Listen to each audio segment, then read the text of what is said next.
देखो, जब तक बुद्धि शुद्ध नहीं होगी तो अपवित्र विचार, अपवित्र आहार, अपवित्र क्रियाएं, इन तीनों से नहीं बचाया जा सकता। आजकल हमारे समाज में ये तीन चीजें बहुत जोर से बढ़ रही हैं। अपवित्र आहार, अपवित्र विचार। अपवित्र विचार किसे कहते हैं? जो हमारा पतन करे और दूसरों का भी पतन करे। पवित्र विचार कहते हैं जो हमारी उन्नति करे और हमारे समाज की भी उन्नति करे।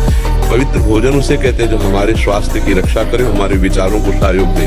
तो अपवित्र भोजन, अपवित्र विचार और अपवित्र क्रियाएं, व्यभिचार, व्यसन, हिंसा, चोरी, छल, कपट, ये बहुत बढ़ रहा है। इस बिना बुद्धि को शुद्ध हुए, बुद्धि ड्राइवर है, शरीर एक रथ है, इंद्रियां इसके घोड़े हैं, मन इसकी लगाम है और बुद्धि सारथी है, जिसे ड्राइवर कहते हैं, और जीव इसमें बैठने वाला रथी है।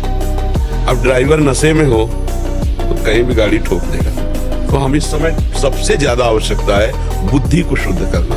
बुद्धि शुद्ध हो जाए तो अच्छा ही नहीं लगेगा। जैसे अपने लोगों के सामने कभी ये संसारिक भोजन, होटलों का भोजन, तो एक मतलब अंदर से कि वो पता नहीं किस विचार से बनाया हो, किस पवित्रता से बनाया हो। कई दिन की दाल रखी हो जिसको अभी फ्राई करके दिया है, कई दिन का आटा लगा हो जिसकी रोटी बना के दिया है, और क्या क्या पवित्रता का बर्ताव है। और ज्यादातर अब खान पान के लिए रसेंद्री शुद्ध रसोई का बना पसंद नहीं करती बाहर के, और वो स्वास्थ्य के लिए बहुत हानिकारक है। स्वास्थ्य जो बनता है ना, वो पवित्र आहार और पवित्र विचार।